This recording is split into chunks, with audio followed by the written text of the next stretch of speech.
CM Chandrababu అధ్యక్షతన సచివాలయంలో రాష్ట్ర మంత్రివర్గం నేడు సమావేశం కానుంది. రాజధాని అమరావతికి మలి విడతలో 34,964 ఎకరాల భూ సమీకరణకు రాష్ట్ర మంత్రివర్గం ఆమోదం తెలపనుంది.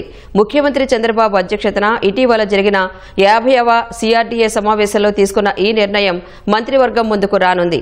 13 గ్రామాల పరిధిలో ఈ భూ సమీకరణ చేయనున్నారు. ఇందులో పట్టా భూమి 26,360.5 ఎకరాలు కాగా ప్రభుత్వ భూమి 5,207.42 ఎకరాలు ఉంది. మిగతావి అసైన్డ్ భూములు, ఇతర కేటగిరీల భూములు ఉన్నాయి. రాజధాని అమరావతి నిర్మాణ పనులకు అవసరమైన ఇసుకను డ్రెడ్జింగ్ చేసుకునేందుకు సిఆర్డీఏకు మంత్రిమండలి అనుమతులు జారీ చేయనున్నట్లు తెలుస్తోంది.